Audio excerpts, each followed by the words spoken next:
Now, I'm going to say a word. And you tell me the first word that comes into your mind, then I'll say another word, and so on. Murder. Dogs. Justice. Work. Mother. Father. Father. Win. Pain. Fail. Murder. Word.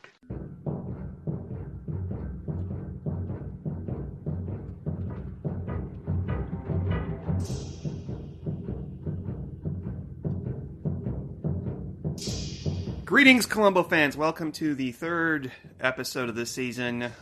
This is Sean. Oh, hey, Sean. This is Steve. Hi, Steve. Hey, Sean. Are you surprised to see me? Yes, I am. What are you doing here? Actually, I'm doing a fucking podcast. Hey, Sean. I have this bet with my wife, and I was wondering if you could settle it for me. Okay. Now, first of all, are your cats in the room where you're podcasting right now? Yeah, they're always here. Interesting. Okay, so my wife and I were arguing, what's the name of the sled in Citizen Kane? Now, she says one thing, I say another. What is it? Can you answer that for me?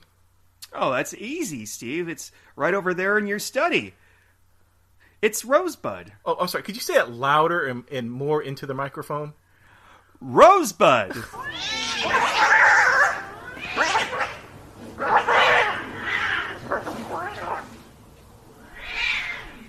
All right, so obviously, for those of you who haven't realized this yet, we're going to talk about How to Dial a Murder, starring Nicol Williamson as a murderous psychologist. And before we get into the meat and potatoes of the story, I wanted to talk a little bit about Nicol Williamson. Okay. Go ahead. Did you look this guy up? No, I did not, sir. Okay. All right. He is not the most famous person on this episode, but he played Merlin in the movie Excalibur, which I have never seen. Yes, he did. Oh, wow. He played Sherlock Holmes in the 7% Solution, which I've never seen, but I've always been... he released an album in 1971, and he was originally sort of a Shakespearean actor, but he had a reputation for being extremely volatile and violent. He allegedly slapped a producer of a play that he was in, and when he was on stage during Hamlet, in the middle of the performance, he turned to the audience, apologized, and said he was retiring from acting, and walked off the stage. And did he? Was that his final? No, this was in the 60s. Oh. Or early. So, obviously, that is not... He came out of retirement. I'm not sure, but I suspect maybe if somebody does something like that, maybe those were some beverage-related incidents, if you know what I mean. I can see that, yeah. And so I have the Columbo file casebook, which, by the way, is long out of print, but then they just released a 30th anniversary edition in which they added a little bit more material in it, and I just ordered it today. Really? And I hope there's a lot more in there about the 90s episodes, because it was published before the 90s episodes began. And I guess the author, Mark Dawidziak, whose name I'm butchering, I'm sure, apparently either read this or interviewed Mr. Williamson, and this is his response. Quote, "I don't really remember that much about it. I was getting divorced and I had to have the money. It was one of those things. It was okay. You remember much more about it than I do. That was about 10 years ago. I'm sorry." So, is he still... And then he put it in the book!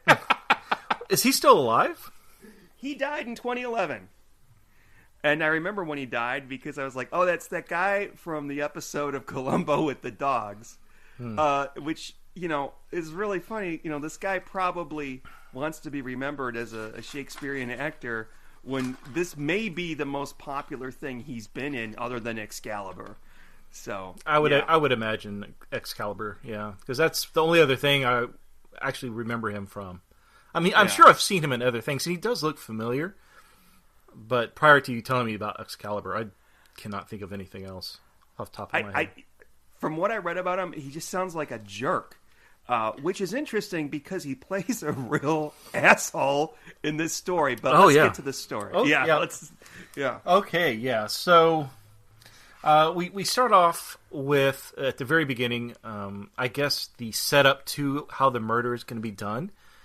So we go into the mansion, or we into this really beautiful home, as all Columbo episodes seem to do. I don't know why I had to say that.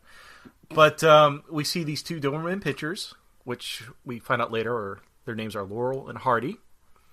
We hear the phone ring inside the kitchen, and then they tear apart this straw man that's hanging from the ceiling. A little bizarre, I have to say.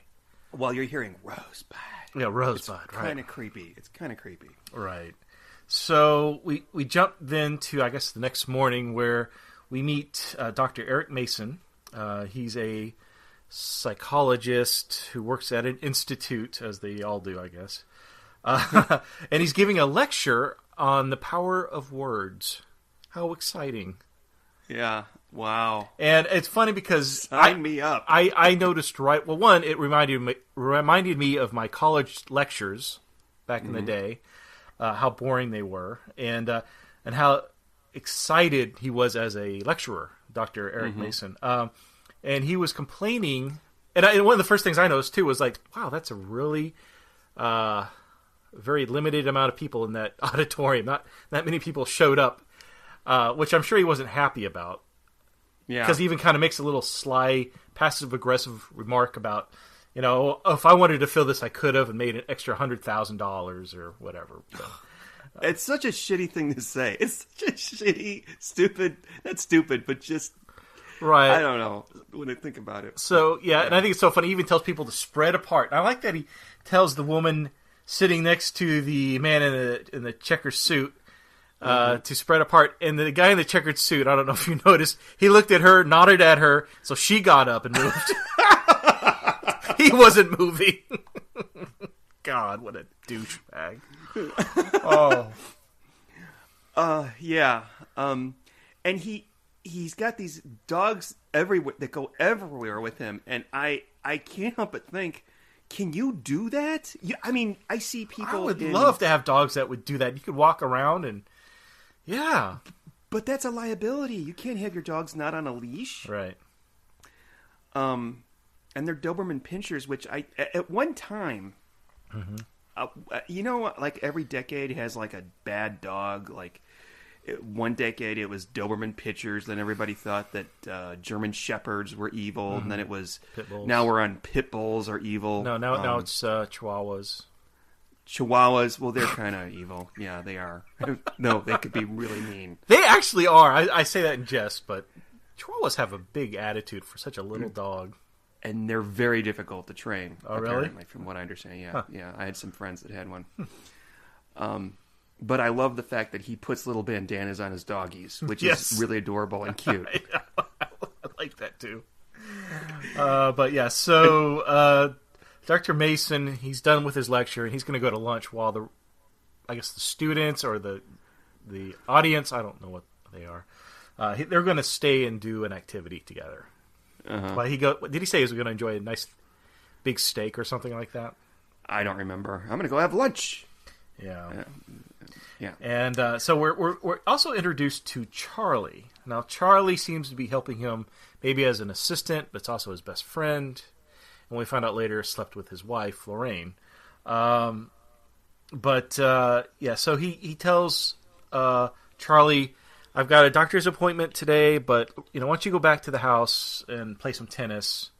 But I'll try to show up if I can. Which is basically setting him up, because Charlie is the victim in this episode, ladies and gentlemen. So Charlie arrives. We're introduced to Joanne swimming in the pool of this beautiful home. He takes the dogs with him, by the way. He takes Laurel and Hardy with him back to the house. Yeah, Joanne is out there sipping Cosmopolitans and swimming. That's, of course, Kim Cattrall. Yes, that's right. Very young. Yeah. This is her first thing, I think. Really? Yeah. Mm-hmm. So, what do you think her job was? I know she mentions to Columbo what she does, but I don't really think she kind of housekeeps. Do you? No. I mean, I think that was the intention because she came on and stayed there while his wife was still alive. She died 6 months ago when her car went off a cliff. But now I think, wow, I don't know.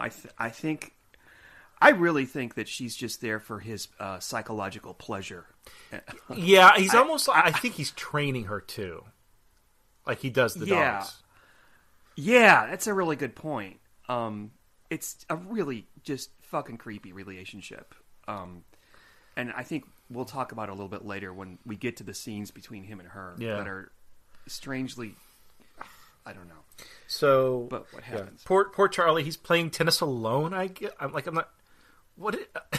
I don't know. You don't play tennis alone. I'm not really sure what's going on.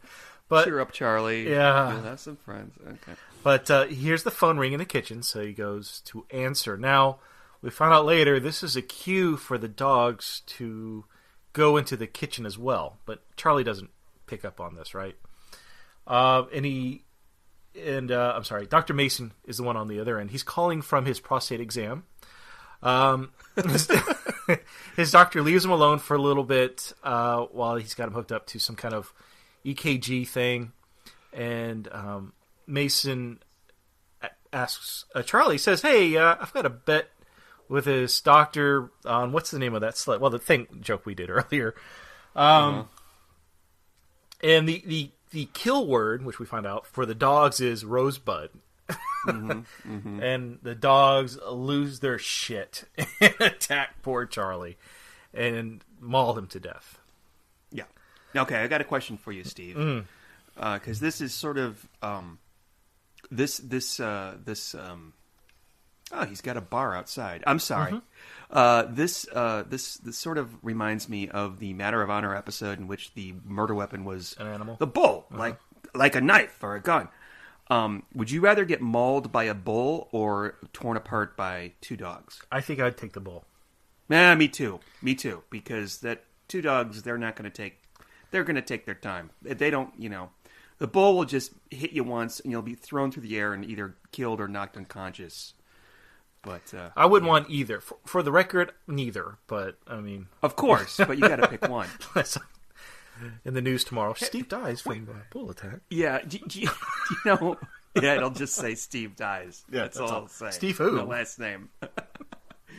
So, you ever get afraid of? Yeah, have you ever been afraid of piranhas? I don't know. I don't. Never really thought about it. I guess that's. Why you ask? When I was a kid, there was like this huge thing with piranha movies. I mean, there was like Piranha, there was Piranha 2. Piranha 3D, and then like Deadly Treasure of the Piranha. And they would be on TV and I'd watch them. And I was like obsessed with piranhas. Okay. I was terrified of them. But in truth, no one's actually ever been killed. Or no, not that many people have been killed by piranhas. But I am afraid of piranhas. Well, as you probably should. That's probably a healthy fear to have. So I'm never going to go swim in the Amazon River. It's not because of the deadly snakes and possibly crocodiles. All the other things, but yeah, piranhas. I just don't like being torn apart by fish. That's just not on my list of... Maybe we should continue talking about the episode. That would be great. Yeah. So we get Columbo in the next scene. So he's actually playing with Laurel and Hardy, throwing the tennis ball around.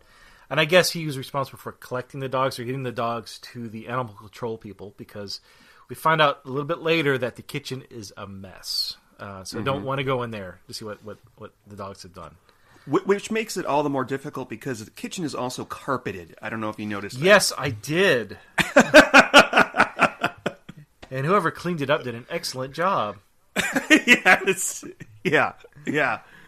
I just don't know why in the hell anybody would have carpeting in their kitchen or their bathroom. But, you'd have to have that recarpeted once a year. There's no way with grease and dirt. And anyways, the 70s. So we find out Columbo meets Eric Mason, and oh, surprise, surprise, Mrs. Columbo is a big fan of you, Dr. Mason. Really? Is there anything that Mrs. Columbo doesn't like? I mean, if I didn't know any, but never mind. I was going to go somewhere with that.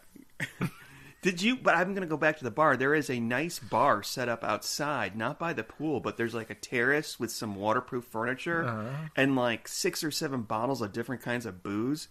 And I saw that, and all I could think of was, they bring that inside when it rains? But anyway. Who has booze outside? That's crazy. I mean, I love drinking booze outside, just like I do love drinking booze inside, but I don't have the booze sitting there. I don't think we discussed, before we get too much further from the introduction of this episode, Dr. Mason, he's a really energetic and very, what's the word I'm looking for, in his lecture. He's very, what's the word I'm motivational? Well, he's a motivational, maybe? But he's very intense. That's the word. He's a very intense speaker. You definitely get the impression that this guy is aggressive. Obviously believes his own shit, which I think it's interesting. And I guess we should also point out that his point is that words control us and our behavior, and we need to unlearn and then relearn, I guess, what those words mean to us. So, for example, mother, father, job, boss, money, all these things to some extent has a negative connotation to you or to people. And so the point is to not let those words control you, but you take control. I thought that was an interesting, very, very California motivational thing. Yeah, that's a really good way of putting it. California. Yeah. It's bullshit, but obviously he makes a lot of money out of it. Well, I think there's some point to it, but it should be common sense in my mind. I don't know if I'd go see a motivational speaker in regards to this. I mean, you don't want harmless words to control your actions. Yeah, well, I agree with that.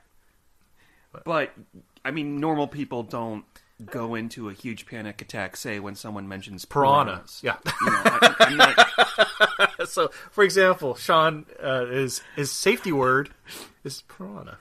And when he said safety word, I was thinking, what's your safety word? I was thinking, is this like going to be an S&M episode? Yes, Steve. Oh my gosh, didn't you know that? Columbo After Dark, the S&M episode. Oh, yeah. Gross.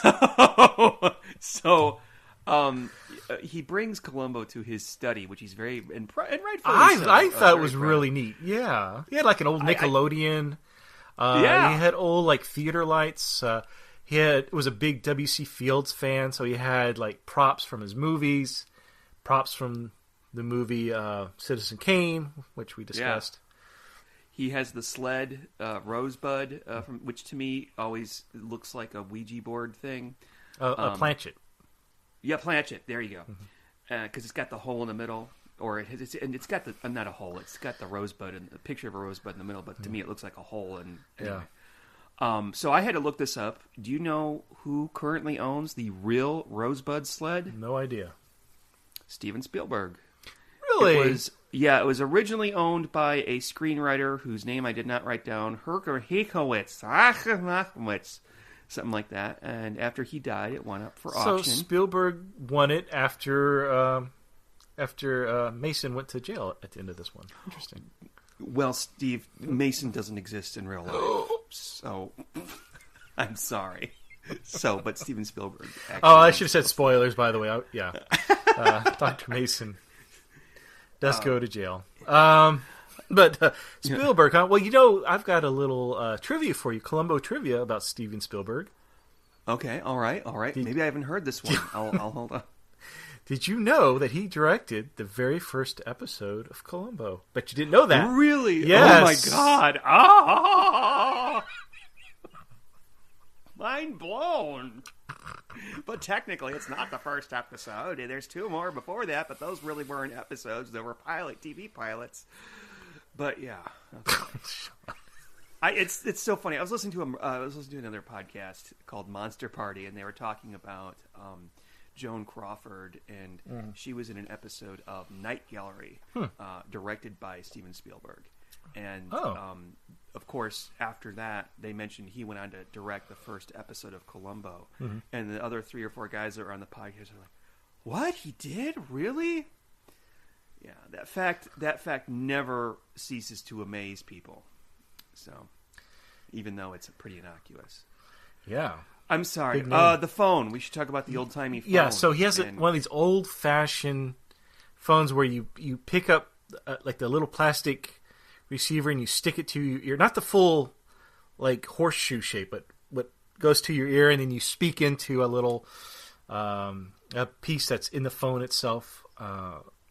Like when I think of these kind of phones, I think of something from like, I don't know, the 30s or something like that. You know? Yeah, or even the 20s. Yeah. So, but we did see that get unplugged at the beginning of the episode. That's right. I forgot to mention that. Yeah. But yeah, so he has that. He has a lot of old. I'm guessing these are all old movie props or memorabilia from that film era. Which, interesting enough, he also had the. I don't know much about W.C. Fields to know like the pull cue was bent. I'm sure that was as a sight gag for a movie.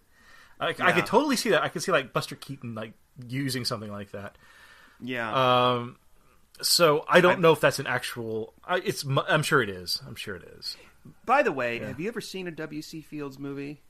No, I only know like his lines like what was one of his famous quotes? "Don't work with kids and animals," or something like that. Yeah. He was a huge drunk. Like he looked like it. Yeah. I mean, he was a true. I mean, I think he was notoriously always drunk. And it was.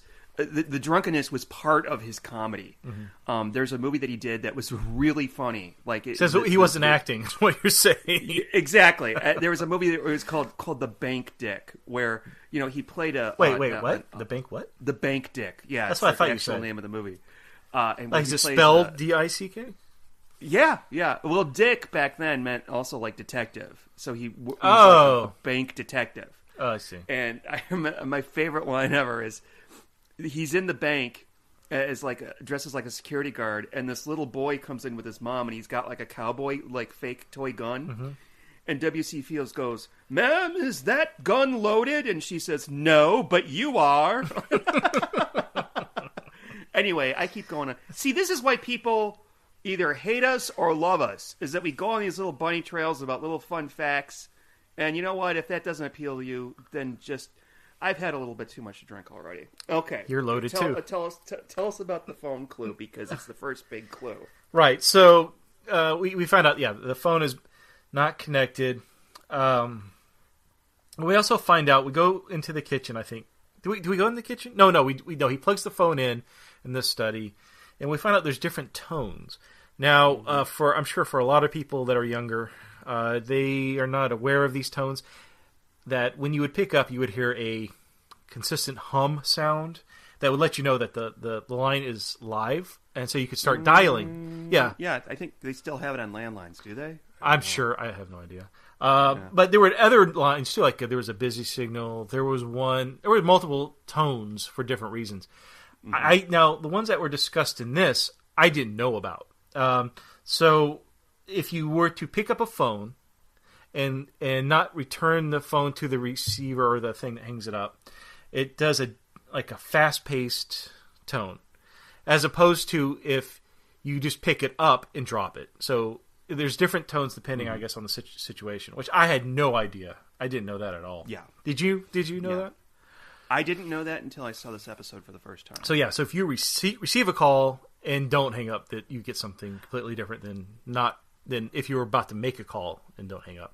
When I was a kid, I remember if you pick the phone up, you'd get the and if you didn't dial anything, after a while it would start going. It sounded like Aliens. That's what I thought. Not Aliens the movie, but like spaceship sound. I knew what you meant. Wait, what? Spaceship sound. Yeah, this sounded like a spaceship with flashing lights. Learning so much about you tonight. Do you remember when you could actually pick up a phone, press 0, and ask for the number of Clem Kadiddlehopper, and they would give it to you? Back in the day, Clem, huh? Yeah, good old Clem. Whatever happened to him or her? Dead. But anyway, yeah. So I think at this point, Dr. Mason is kind of getting a flavor for Columbo that he's really observant, because he picked up on a lot of things. Because he thought he could explain away why the phone was making a certain sound. But when Columbo presented those facts, even Mason didn't know about that, and I think surprised Mason as well. But so Columbo's getting ready to leave, and I think Dr. Mason is actually happy to see him leave until Columbo makes an abrupt left turn to the guest house, because we learn that there's somebody else that was there during the murder. Wait, hold on. I'm that's sorry. Joanne. I have to go back. I have to go back for a minute. So based on the noise that the phone was making, Columbo knows that somebody called the house, and Charlie picked up. Right. But if somebody called the house and they heard Charlie getting, killed by the dogs, why didn't they call the police? Which is a great clue. I mean, that's it is, and I think also something else is that Columbo felt the dogs are very well trained, because he's playing with them when we first see Columbo, and so he's trying to figure out why, as Dr. Mason said, was they lost it. Charlie must have enticed them or done something to aggravate them for him to be attacked, but Columbo, I don't think, really feels that those dogs are acting that way. And so I think he feels that it's also somehow related. There's a phone call is related to it with the dogs. He doesn't know how the two are connected, but he definitely sees a connection. But yeah, so he goes to the guest house, and we meet Joanne. I love the layout of the guest house. By the way, I did too. Yes. Yeah, wasn't that neat? I love the little walkway. That was really neat. So he interviews Joanne, and if I was there as a kid, I'd play with my GI Joes up there and push them off the walkway. Keep going. I'm sorry. So she has her toy teddy bear Sigmund's. Oh God, yeah. Yeah. She obviously has issues. Yeah, and definitely when Columbo talks to her, she's obviously still a little rattled. So he leaves her and just wants to ask her a few questions, like, did you hear the phone ring? And I think she would have heard the phone if it was coming from the study, but I think the kitchen being up one level on the second floor, I think that would explain it. But at the time, she's thinking I was underwater. She wouldn't have been able to hear the phone. But yeah, we also find out that Dr. Mason, for whatever reason, I guess because they're not going to be lovers, is saying she needs to leave. So he's kicking her out. Yeah. We did mention, though, that we think that Charlie was having an affair. I think even Joanne... Oh, yes, that's right. Yes. I think Joanne even mentions that to Dr. Mason, that Charlie and Lorraine were lovers. Yeah, she does later on. Episode. That's basic. We didn't actually mention that's the motive for the crime, is that he found out that Charlie was having an affair with his wife. His wife died about 6 months ago, and so it's a revenge killing. Now, I have a theory. That the original draft of the script did not have the wife dying 6 months ago, and the wife was actually the Joanne character. Then they decided to rejigger the script so that the wife died 6 months ago to imply that he killed her, and now he's going to kill her lover. Right. Now, yeah, I definitely think that he was responsible for, even though it doesn't really get tabled in any conversation, I still think, he more than likely probably killed his wife. But I almost wonder if the wife, Lorraine, was having an affair with Charlie because Mason was fooling around with Joanne. That's possible, yeah. So, and he's just so creepy with her. I mean, he has this manner about him with her, like he's a fucking hypnotist or something. Like, oh, what is your word? Relax and think about your word. I'm like, don't fucking shut up. She just walked in on a guy that was ripped apart by dogs. You fucking maniac. Yeah. It's just so. And it never really dawned on me until I watched this for this podcast, how, like, misogynist he is. Well, not really misogynist, but maybe sexist. Mm-hmm. I'll just say sexist. He's just really degrading her. Maybe that is misogynist, but yeah. Not a likable fellow, no. No, he's just disgusting. And but now we go to a scene that's not disgusting, and that's when Dog goes to Columbo. the dog trainer for whom I have a lesbian crush on. What? Um, Okay. Interesting comment. I don't know what it is about her, but she is really... There's something about her. Maybe it's her manliness or her haircut. I don't know, but something just strikes me as really attractive about her. Yes. So, Columbo goes to a dog training school. And I forgot the name of the guy who's dressed in the attack suit. Oh, I don't remember. How would you like to be that guy? It kind of looks like fun in a way. But yeah, so she trains the dogs, and then she also trains them to attack. So I guess Columbo's going to her because he's trying to figure out how these dogs did what they did, and yet seem so passive and, friendly and exact opposite what you would expect. So, and Columbo even says, no one knows what goes inside the mind of a dog, or something like that. I thought that was an interesting little statement. I'm sure he would like to know what Dog is thinking. Probably nothing. Well, okay. Before we get to Dog, I just want to say that after talking with her, I think that he knows it's Dr. Mason. Oh, I think he suspects him pretty early on. Yeah. And he says something later on that I'm going to mention, but Columbo, but what I love about this scene is that after he talks to the dog training lady, my lesbian crush, he goes to Dog in the car, and he's like, wait, is this the same scene, or is it maybe when she goes to see her afterwards? But he asks her if she can train him to be a guard dog, right? So his wife can feel safe. And okay, that's kind of funny, but it's kind of stupid because, dude, you should know you don't use a basset hound as a guard attack dog. Well, yeah, we do learn a few things about dogs. I feel like she's the dog whisperer here.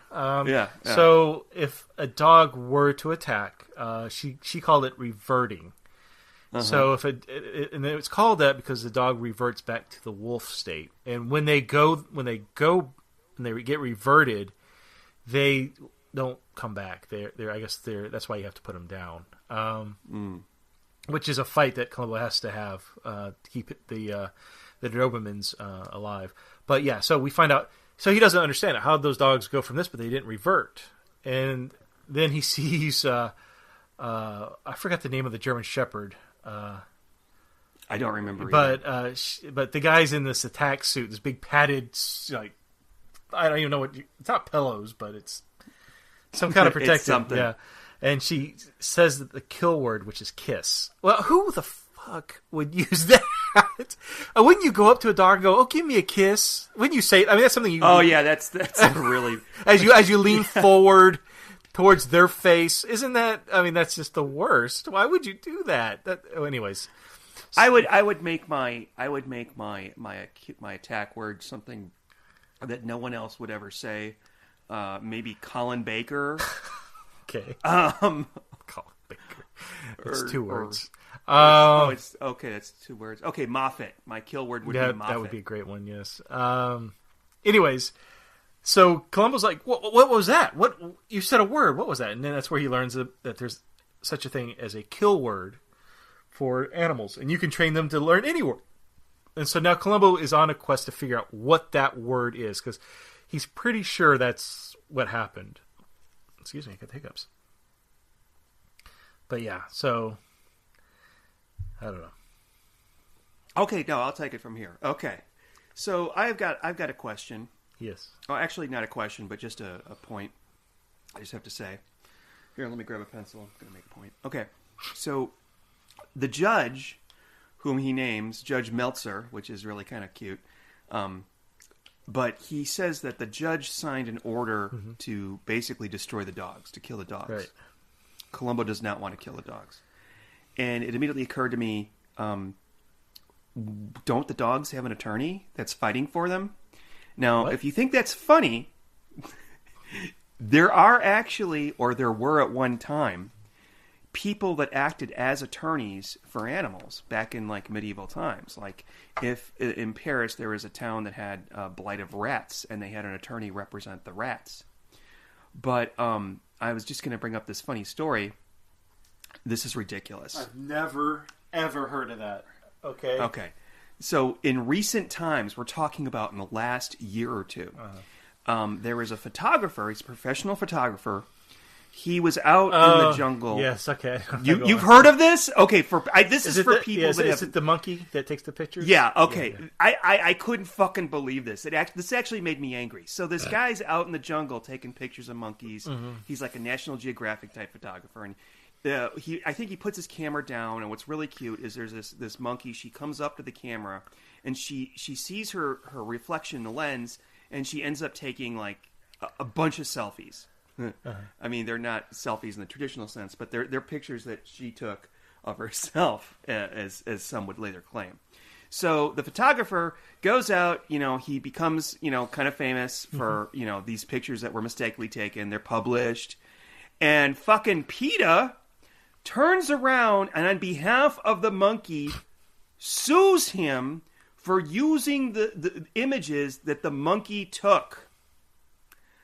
And it ruined this guy's life financially. Really? I didn't know that. Yes. I thought that case was thrown out, but I think it was eventually thrown out for obvious reasons. But even if somebody sues you wrongfully, it's going to cost you a lot to defend yourself. You're going to if you use a lawyer, and he was not a rich man, and he ended up losing a lot of money, and.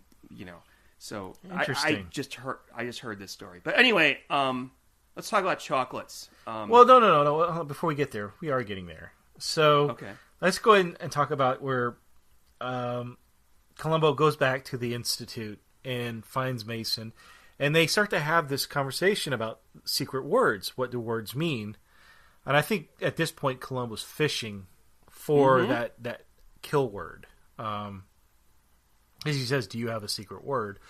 Then I think he gives up on Mason and goes back to his residence and talks to Joanne. And I guess he's trying to figure out... What's he trying to figure out at this point with Joanne? Well, before this that... This is where we notice the kitchen's carpeted, by the way. You see a nice wide shot of the kitchen. He talks to Joanne, and he doesn't really get much out of her... I don't remember the point of him talking to Joanne. He does. I think he does find the hay, doesn't he, in the scene? Oh, that's right. Yeah, the straw. Is this where he finds the stuffing? The straw. Yeah. Yes, the straw from the scarecrow that Mason was using as practice. He found that in the kitchen floor. Mm-hmm. And he and the hook. There was a baby. The hook. Yeah. The baby spotlight that is in Mason's study. And she explains to Columbo, like, he finds these in different places, and then he cleans them up, and then, and Columbo says, well, where did he get this? Because I checked with his secretary, and he was busy all week, and she said he probably got it at Callahan's Ranch in Peachtree, California. Yeah, and which is a stupid. It's I guess a movie set complete with tumbleweeds and yes. Which, I don't know. This is, okay. And that's where he finds a hook that has recently been used to hang something. And an old speaker. And an old speaker. And he determines that this is where Dr. Mason has been training the dogs to kill. Right. Which is a bit tenuous. I don't know. I don't know when you go from baby spotlight all the way to that. But there is a scene, though, that's before all this with Ed Begley Jr., future Columbo murderer Ed Begley Jr., as a bright, blue-eyed, mustachioed cop who was basically guarding the dogs. And I wanted to ask you this. Okay, so I thought that chocolates is chocolate poison to dogs? That's what I've always heard that, and I think that's what he was doing, was trying to poison the dogs with something natural. But I don't know if that's necessarily true. I know it's not good for them now. I don't think it's like rat poison kill them, but I don't think it's good for them. That's what I thought too. But I'm wondering if that's what we're inclined to believe, because Columbo walks. The security officer goes. He said, "I'm going to go get Columbo." So Dr. Mason goes and he talks to Laurel and Hardy. First of all, this scene is where I really despise the character. Oh yeah, he says something really nasty to the dogs. Yeah, I mean, he basically kills his best friend and the two animals that are completely loyal to him. And he's there. I need you to do one last thing, which is basically you need to die. I got the hairs in the back of my neck are standing up thinking about it. He's such a vile human being. Yeah. And yeah. And he takes out the chocolates. He's feeding them chocolate, and Columbo comes in. He sees, whoa, stand away from the cage. And that's when Mason says, "Oh no, it's just chocolate. It's just chocolate." He says, "Would you like some?" And Columbo smartly says, "No way in hell." I mean, that's probably poison. But he takes a bite. So, no, it's just chocolate, see? But I think that's where we're inclined to believe that it was supposed to kill the dogs, because chocolate. But then, if he's caught trying to feed the dogs chocolate, wouldn't that be a big red alarm for Columbo? Mm-hmm. Oh, and this is the scene... Yeah, but Columbo feeds his dog ice cream. What the fuck does he know about dog? Yeah, and we also find out that Columbo has been fighting with the judge to make sure the dogs aren't put down. So, and I think that would have been interesting if Mason would have said, "Oh, thank God, I appreciate it," but no, he doesn't. Yeah, there's no remorse there. Yeah, there's a funny moment when Mason leaves the room, and Columbo's alone with the dogs, and he just tries to a bunch of random words to see if they'll trigger them. Oh, right. Yeah. He goes, "Kill!" And the poor dogs, I think, in real life, they get really startled at the first word because they're looking off camera somewhere, and when he goes "kill," they quick look at him. But he also notices how does he know that word? Oh my God! the office phone rings, and they get really anxious, and that's a clue. And that's something. So yeah. So Mason goes back home. Oh no, we almost forgot. So Columbo goes to Charlie Hunter's office. I guess he's comparing out. He's looking through his wardrobe, but when Mason shows up, he lets himself in through the key under the plant. How many times do we see that in Columbo? But he lets himself in, and I guess he's looking for photos of Charlie and his wife, because that would be proof of a motive, I'm guessing. And he locates the photos, which we found out later are planted there from Columbo. But Columbo surprises him from the back and says, "It's weird. I'm going through all his clothes, and he's got full suit pieces except for one. It's just the vest." He goes, "I don't know where the blazer would be. Would you know?" And Mason, no, don't know anything about that. Which we do find that Mason was using that jacket for his scent, so I guess he ripped it to shreds, which is, I think, something that he finds in that western town, that ghost town. Yeah. So yeah, it's I forgot about that clue, but yeah. So he leaves with pictures. He does put them in a pocket and leaves. But we do find out later Columbo actually goes to those photos earlier and takes one out, which is the incrimination for a motive, which Columbo, is going to use. And this whole time, every time they have a conversation, early on, Mason says, "I'd love to be able to study you, Lieutenant. You're just a puppy dog in a raincoat, and but you're really not. I'd love to study you." And Columbo is really impressed by that, and he's like, "Oh, sir, maybe we could find the time." "Not right now, Columbo. I'm busy." He does it a couple times until he actually walks in on Joanne and Mason in the scene in which Joanne tells Mason that she knew that his late wife and the victim were having an affair. Right. And it's weird because he's getting... This is before Columbo comes into the scene, but he starts rubbing her neck, and you can see he's getting ready to press his thumbs into her Adam's apple, like he's getting ready to choke her. And the purpose... I'm not sure what the purpose of that scene is, unless it's A, filler for what is otherwise a shorter episode. B, just for suspense because he looks like he's going to kill her, and then Columbo comes in and saves her? Or was he really going to kill her? Mm-hmm. Or was he going to kiss her? I don't know. Or C, that was supposed to be his wife revealing to him that she had an affair with the dead man. I don't know. Yeah, so, I don't know. But I think it's interesting, though, because when Mason said he would like to study Columbo, it really reminded me of the first... I don't know if you consider it the first episode. I do. The TV movie Prescription Murder, where what was the actor or the character that was the psychiatrist? Oh yeah, Dr. Fleming. Just looked it up. Very good. Yes, yeah, Dr. Fleming. Yes. He wants to study Columbo as well. Yes, yes. Yeah. Kind of and throwback. They even have a conversation that's very similar to one that he has with Mason later on by the fire. Oh, with those big, huge red leather chairs.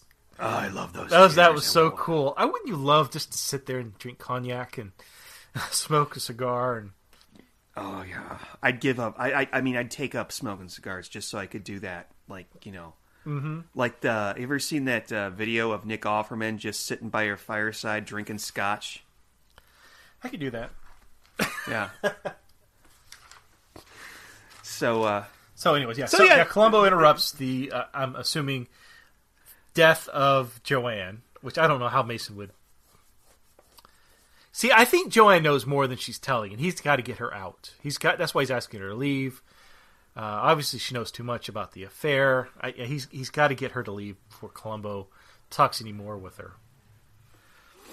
Yeah, and that's I have a problem with Joanne. I can't quite fit her into the story. I'm confused about whether or not they're trying to create a creepy relationship between her and Mason, or what. Anyway. She does kind of feel written in, kind of yeah. But yeah, so now we finally go to those where Mason and Columbo are going to play a word game. And it's sitting in these huge red leather chairs that look awesome. I mean, it looks really comfy. But we learn that Columbo, he's got a recorder with him because he's recording this conversation because he wants to play the word game. He's trying to find that word that would be the kill word for his two dogs. And so they go through it like mother, father, whatever, and they keep doing that. And then he finally, I guess after he records that conversation, he goes back to not the pound, but wherever they hold the dogs. And he's playing back the tape so they would respond.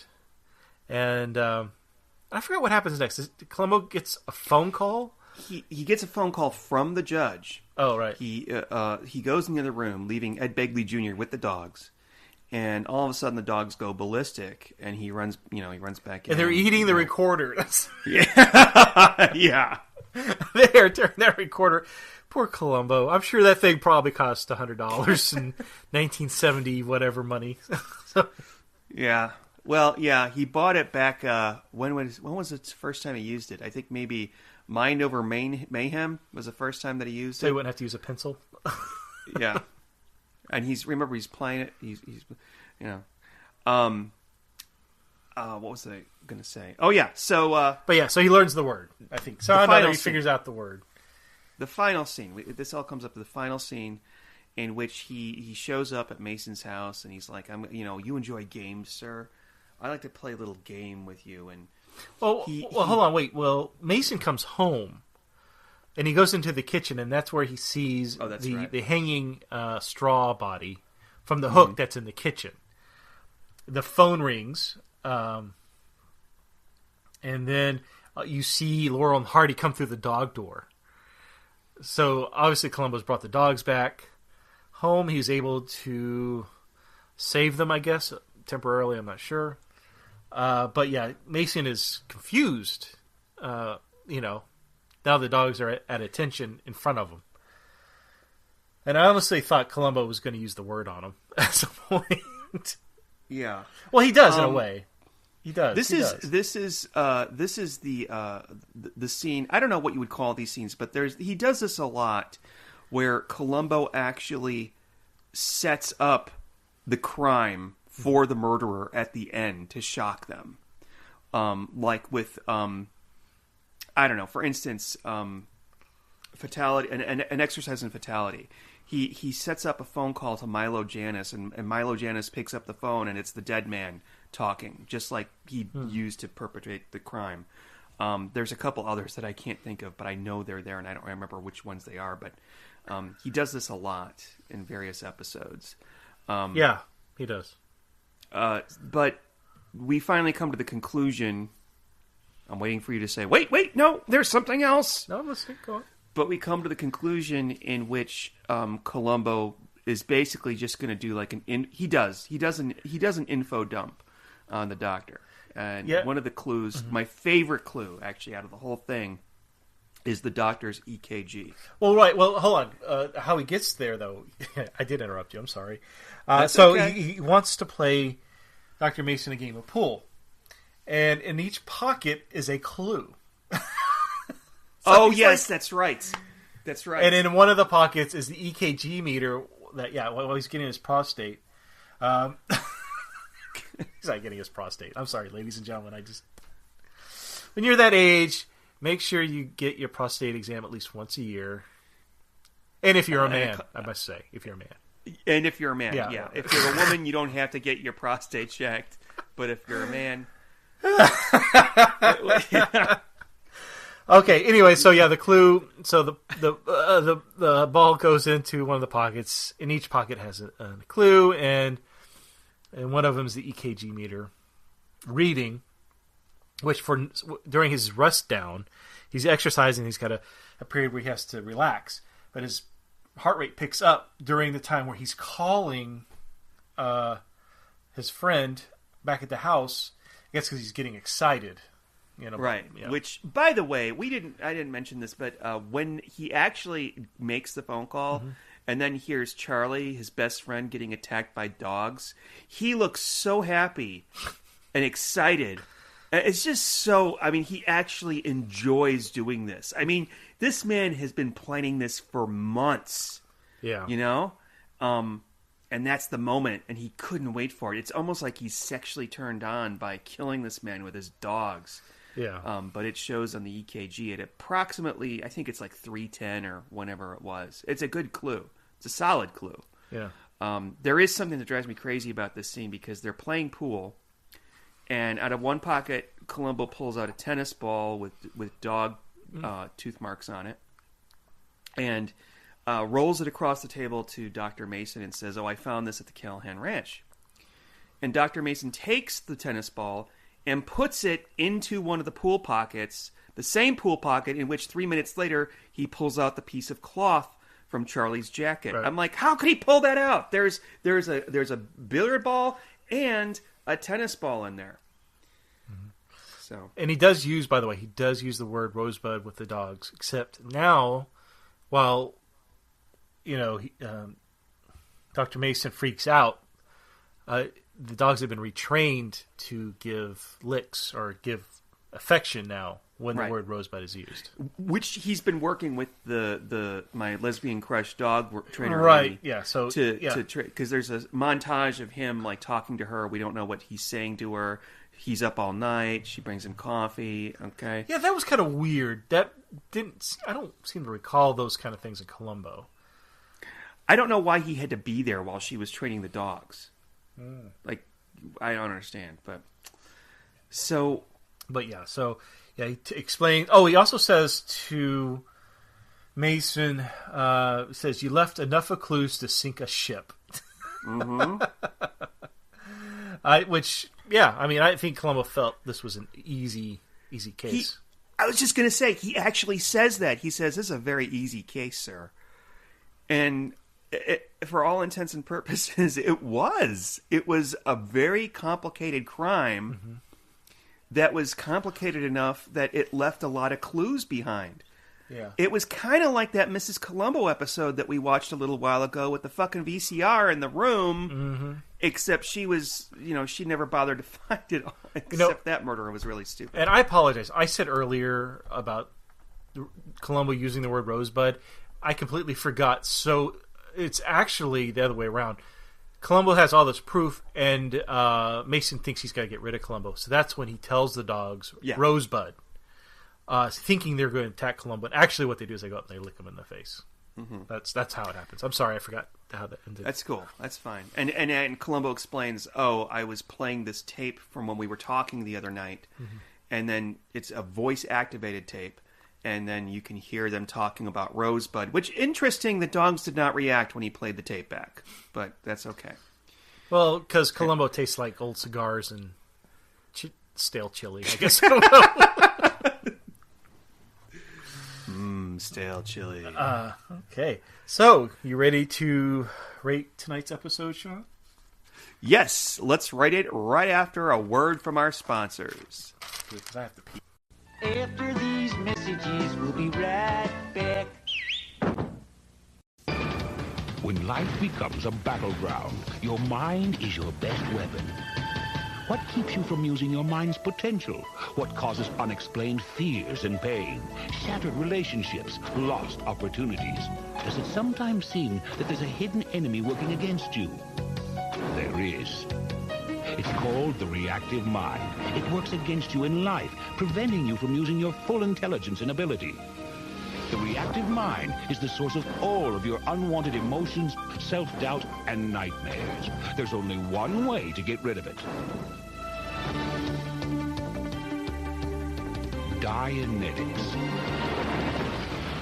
Get it, read it, use it, and learn how to free your full potential. Dianetics.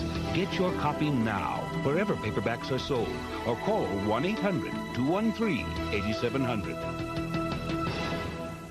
Okay, Steve, what are we rating this out of today? So, I again picked a number from tonight's episode. Did you want to take a guess, or just go ahead and go with it?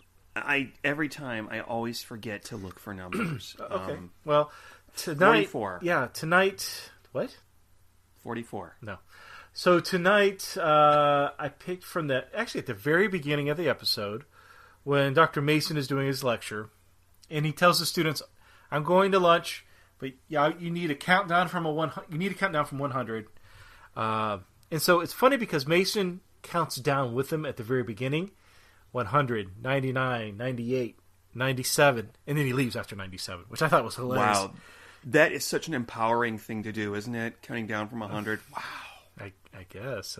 Yeah, exactly. So, anyways, he only so Dr. Mason only gets to 97. So that is tonight's score number. Okay. So 1 out of 97. Who should go first? You can go first if you want. Okay. I am going to give this a 71 out of 97. I remember as a kid seeing this and really loving it. And I know why I loved it as a kid. Because he kills a guy with his dogs using the phone. And that's very damn clever. It's damn clever. And then I grew up and I kind of rewatched it a couple times. I'm like, you know what? Even though the murder is really kind of cool, this really isn't that good of an episode. Really? Okay. And then I watched it for this, like very closely with a magnifying glass, if you will. Mm-hmm. And I realized that this is actually an above-average episode. I don't think it's one of the best, but I think that this is, this ticks off a lot of marks for me. This, Mason is an arrogant fucking asshole. He enjoyed the killing. He enjoys leading Columbo on. I think I don't even think he enjoys Columbo's company that much. Oh no. He gets annoyed with him, I think, almost immediately. Yeah. He doesn't get angry, however, but he does a really good job of, you can tell when he's holding back and not getting angry. I felt, though, well, you know what? I think the problem with me was that it felt too easy for Columbo to solve, and it wasn't until I watched it for this time that Columbo says, like you said, you left so many clues, you could sink a ship, and he says this has been a very easy case, sir. It is. It really is. I mean, once you figure out that somebody called the guy and nobody reported him being attacked by dogs, if you take it from there, the logical conclusion is that this guy did it. Those are his dogs. Well, and I'm surprised they didn't. Surely he could have looked at, even back in the 70s, looked at phone records. That's interesting because in Columbo, sometimes those work and sometimes they don't. That's a good question. I would have thought that would have been the nail in the coffin, so to speak, for this case. You'd think so. And also, how did Dr. Mason know when he was going to be having his EKG that there would be a phone right there? Yes, good point. Yeah, that. I mean, maybe he had it before. He's a doctor. Maybe he's been in there. But I still mostly enjoyed this. I think it's pretty strong. And I think a lot of that is because of the Columbo factors of, Columbo playing off of the murderer. And what's interesting is that I really enjoy these later episodes, like Make Me a Perfect Murder and Murder Under Glass. Yes, that's the next one. Yeah, after that. And this one and Try and Catch Me. That was before. And then they canceled the show. You're right. Like you said, this is season 7. Season 7 was a good season. There are a lot of, like you said, Catch Me If You Can. Try and Catch Me. Sorry, Catch Me If You that's Can. the Tom Hanks movie. Good movie. I was talking about the movie, Sean. I don't know what you were talking about. Anyways, but no, season 7 really was excellent. It had a lot of really good episodes. But yeah. No, I agree. The only weak one from the lot might be The Conspirators, which we did a long time ago with the Irish guy. But mostly this is pretty solid. And you know what? I think we could have done without Joanne in the story. I think we could and I was kind of thinking, I don't mean to sound like a chauvinistic pig here, but I almost wonder if she was sleeping with one of the producers or something, because she really was shoehorned in. There was really no reason for her, and I think it's interesting that you felt that killing the wife was a late plot or a late part of the story. You're right; it would make more sense if she was alive, but maybe Kim Cattrall, being so young at the time, would not have made sense as a wife. I don't know, but I wonder. It does make you wonder, because there are a few times where there's some young actresses, beautiful actresses, that are in these episodes. You're like, but they have there's no purpose. There was one we were watching, and it made no sense to have her in there. What was it? It was just the last couple episodes ago. I don't know. But similar, where it's just weird. Oh, it was Matter of Honor, the daughter. Yes, that's what it was. Who serves exactly. No purpose other than at all sleeping with. Yeah. At all, there was no reason to have her in there. And as a matter of fact, it would kind of, I think, tighten up the episode a little more if they kept her out. But I don't know. That's speculation. But it does make you think, especially during that time period where that would have been common. Okay, so you said 71 out of 97. Mm-hmm. I think you make some really good points. This is an above-average Columbo episode. I found it enjoyable. I liked how, Nicol Williamson, I thought he did a great job. When you come out of an episode and you say, I really hate this guy. I mean, it's not that it's not because of the character, but you just hate him. To me, that's an excellent sign that this guy is a great actor. That he's able to get away from who he is. I mean, I really hope Nicol Williamson's not that much of an asshole where he kills his best friend and 2 loyal animals. I mean, you and I are both animal lovers. So that really angered me. And I thought, he really sells it. He's such an asshole. He's doing a great job. That's what he's supposed to do. He's not. It's kind of like with Leonard Nimoy. You like Leonard Nimoy because he's Leonard Nimoy, but he doesn't really do anything that makes you think, I hate this guy. No.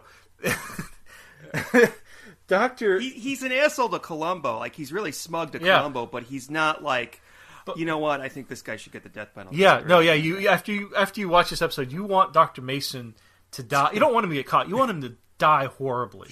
Yeah. I mean, you become that involved in his what happens to that character. But I think again, that's a sign. That's a sign of a great actor. So I think he did an excellent job. Again, I think Columbo going off. It was an easy case for him, but it was enjoyable to watch. It's not the best. I wouldn't put it in my top 10 or 15, but I had a really good time. I really enjoyed it. So out of 97, I'm going to give it like an 83. Yeah. I enjoyed it. We're on the same page. I would watch this again. I would. Mm-hmm. Yeah. I'm glad that we got to this one. But again, with Kim Cattrall, I don't know why she's in there. I really don't feel like she contributed to the plot at all. It makes me think that maybe this was originally a 2-hour episode, and then it was trimmed down. I don't know. I can't explain it, just like I can't explain the carpeted kitchen. You know, I can't believe that anybody would carpet their kitchen. Anyway, okay. But yeah, I mean, I got 2 dogs myself, and I love sticking bandanas on them. I mean, it so I really felt for the dogs. I mean, it's. You know, you've got like 5 or 10 cats. I'm not really sure how many. We have 5 cats, and for all of you at home, our house is pretty clean for someone who has I 5 am cats. shocked. I have to admit, when I visit you, I'm shocked by the lack of cat hair. You cannot find cat hair anywhere on the countertops or the furniture, and those cats are everywhere. I don't know how you keep it so clean. We have wooden floors and 2 Roombas. Yeah, you got a Roomba for each room. Day. Yeah. But, no, trust me. But, but I think we both can say that. That's something we have in common is animals. We love animals. All right. So, I've got before we get to emails, I wanted to play a word game with you, Sean. Okay. Are you up for a word game? I'm always up for any game of any kind. So, sit back in your high reclining red leather couch or chair. Okay, I'm going to pour more of a drink for this. Yeah. Hold on. All right, so how this works, I'm sure you already know because we just watched this episode. I'm going to say a word and you tell me what comes to mind. Anything. Just open your mind. Don't fear anything. Don't think anybody's going to judge you except the listening audience. Okay, so the first word. Murder. Death. Cat. Dog. Doctor Who. Sad. Cucumber salad. My dick. Oh God! What? Why? No, I'm not gonna question you. I know it's 2 words. I'm sorry. Don't laugh. It's 2 words. I know. I cheated. Piranha. Terror. Kiss. Kill. Wow. Epstein. Not dead. Not dead. Didn't kill himself. Didn't kill himself. No, Hillary did it. All right. Very good. You seem to be a very confused and disturbed individual, according to my notes. So. Okay. Can I do one with you now? Can I do it with you? Sure. Okay. Okay. Well, let me take a gulp here.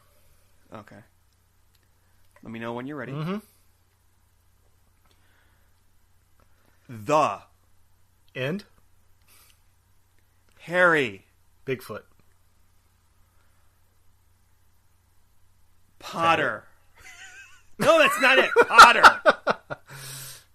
Clay. Okay. Avengers. Movie. Crypt. Keeper. Pertwee. Oh, I should have known you were going to say that. The worst doctor. No, I'm kidding. I'm going to fucking come through Skype and slap the shit out of you. Okay, one more. I'm kidding. Better get this right or I'm hanging up right now. We're not going to spin the wheel and we're not going to look at listener email because you're evil. I get my weekend Angela. back? Okay. Angela. Wait a minute. Wait, if I answer incorrectly, is that judgmental? Lansbury.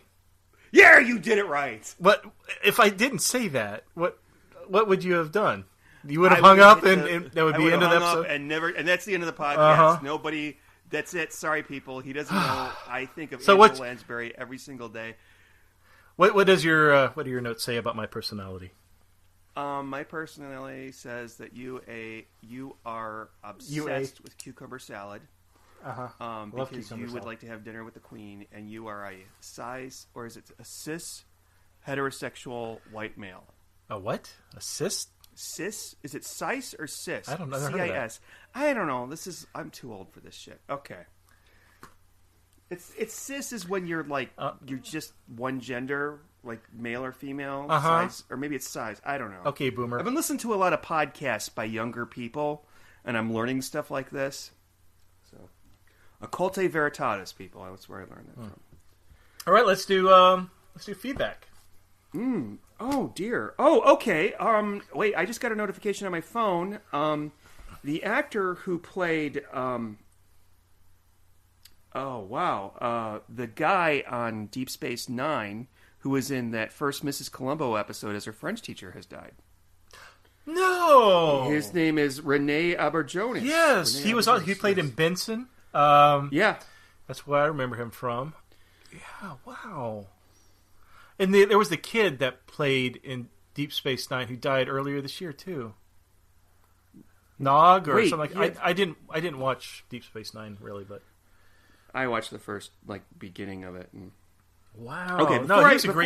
He was great. He had quite a not a reputation. He had quite a resume of acting jobs. I can't think of anything off the top of my head right now, but I do know he had quite a career. Okay, I want to give a shout out before we get to this feedback. I want to give a shout out to two people. Number one, Simon Zena on Facebook, or no, I'm sorry, not Facebook, on Twitter, who said that we should put our episodes on YouTube, and I kind of scoffed at that, like they don't want to see us, men, children on YouTube. And then I found out that you could just by the simple click of the mouse put your stuff on YouTube. And so someone now actually all our called us a episodes man go on child YouTube. or man children. Yeah. Yeah. Yeah. Yeah. And it turns out that I never thought this would happen, but we have like almost 200 subscribers on YouTube, which is not quite the level of, I don't know, leave Barbie alone or leave Barbie. Leave Britney. Leave Britney alone. Did you know that guy turned out to be a gay porn star and he was really hot too? Anyway, so yeah, that's become really popular, and I want to give a shout out to Edward Bliss. That's his YouTube name. Who has been commenting on like every single episode. And I'll be honest, I'm kind of afraid because I like to watch things on YouTube while I go to work. I sit at my desk, like I'll watch documentaries or what have you, or stuff on alien abductions and whatever, murder, serial killers, all that fun stuff. Great stuff. I'm afraid to go to the channel that does our podcast because I'm really scared of what the comments are. Well, I get emails. I don't read out loud what the comments are, but I get an email notification when somebody posts a comment. Today, since I last looked at the email, which is earlier today, 4 or 5 people have commented. And one of them is a long comment. And none of them have been negative in a long time. Except for... that one man-child comment? Yeah. Well, that was a Apple Podcast comment. Oh, okay. I thought that was YouTube. We have a few emails, but some of them are like 2-in-1 type emails, and they're all short except for one. So, we also do have after email feedback. We do have Columbo news that hit yesterday. Oh, we do? Yes. Okay. How rare is that? We've got to bring it up. I do have a bit of Columbo news that I wanted to talk about too. Okay. Let's do feedback next. Okay. Somebody, Gail. Gail, not like my Aunt Gail, Gayle. She wrote in. She wrote in about episode 15, which was Identity Crisis, our first Patrick McGowan episode, which I don't remember recording at all. She says, I mean, come, folks, you got to give us a break. When we're in like episode 60 something now, we don't remember shit. Oh, I see. So you give me a hard time when I can't remember something, and now you admit that you have the same thing. This was episode 15 she's talking about. Okay. She says, but this is educational for the folks out there that have it all memorized, which is sort of me, but the Columbo episodes, not the... Okay, she says, referring to the discussion about our murderer's car, it is a Citroen Wait, which episode is this again? She's talking about Identity Crisis with yes, Patrick McGowan. Yeah. And I do remember having a discussion. Yes. I remember we were asking what that car was. It was really cool. It is a Citroen, and I may be pronouncing that wrong. Either an ID or a DS, and it's French. Thank you. I have just discovered your podcast, and I'm being old and a lover of Columbo. Very good. No, I'm really having a good time with you two. That's great. And what's with all the green in his office, his car, etc.? Yeah, it's got to be a 70s thing. I don't know. That is weird. Like carpet in the kitchen. And she did a follow-up email, and she says, hello, you've had quite a conversation about the issue. Oh, I'm sorry. This is about Any Old Port in the Storm, which I think is highly old. Has another female in there that doesn't make any sense why she's... But whatever. Oh, yeah. That's right. The yoga girl. Yeah. Oh, no. Which is a funny scene. Go on. I'm sorry. You're thinking of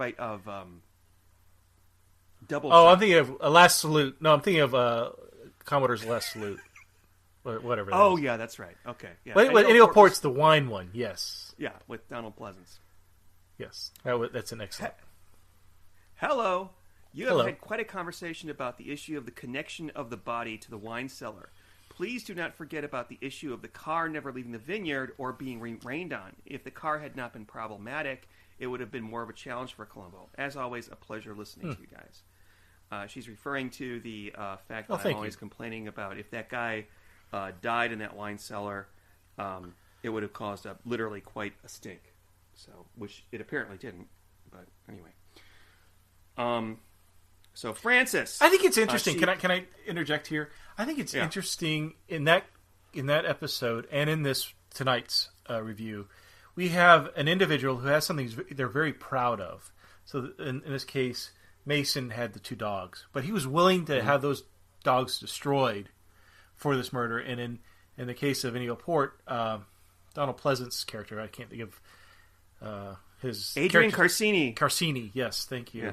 He was willing to throw away his beloved collection of expensive wines because they all would have gone bad with turning off the whatever the. And the irony is, though, if they all went bad, a normal person who would buy it, taste it, probably couldn't tell the difference. Oh, so you think he would have sold it off? I don't know. I think he could have sold it off, but he was a purist at heart, and I don't know. That's. Oh man, that episode! I just want to love it so much, and it just stops me. I just can't. Okay, somebody else wrote to us about Any Old Port in the Storm. This is from Francis. Hello. Okay, I enjoy the podcast, though I wish you would look into cycling through some episode-pertinent photos from the episode. Okay. For example, you look up before and after photos of the cast and crew. Even the deceased show them later in life and or in other prominent roles. You could also look up more trivia from other sources and flash slides for a couple of minutes on screen. Okay, so I am going to say Francis, which I don't know if Francis is a man or woman, but Francis is obviously listening to us on YouTube. Mm-hmm. When you look at the video on YouTube, it's just a picture of our podcast thumbnail. I agree. That would be, I think that would be cool if we actually had photos flash up of what we were talking about. I actually thought about this for like a minute and thought that using VLC, I could, actually take clips from the show and we could see, because there's people out there, and you and I, you showed me that video about why Sherlock sucks. And that's an hour and a half, and this dude probably went through months of work to get clips, and he had to, work out how to record them or copy them and paste them and do all the editing. Yeah, it takes some time. I actually thought about this, and it would make for a damn good video. And I'm so sorry, Francis. We are a audio podcast first, and a YouTube channel second, and there's just no fucking time. I can't. And I think I agree with Steve that you're right, that would be a good thing to watch. And it would be the first thing like that out there on YouTube. But, yeah. That would take a lot of time. Yeah. Yeah, I've got 2 jobs, 3 podcasts. Now it's going to be 4 podcasts. And that's all I'm so sorry. But, yeah. But he or she goes on. I do the same thing as you two, looking up the value of money from past to present. Like a $23,000 bottle of wine would be $5,000 in 1973. Yikes. Yeah. Anyway, great work. And as for the reason for turning off the AC, Carcini knew the heat would rise and mentions that fact to Columbo. I believe his intent was for his woozy brother to slowly suffocate and keep his body warm to confuse the time and cause of death. Mm-hmm. Yeah, makes sense. Okay. I think he knew the tolerance level of the bottles and it estimated it would be okay, but did not know about the unexpected extreme heat wave. I think that's a very good point. I think that Francis is right. Take care. Have a nice day, Frank. Okay, so Francis feels that he didn't purposely sacrifice his collection of vintage wine. He did not.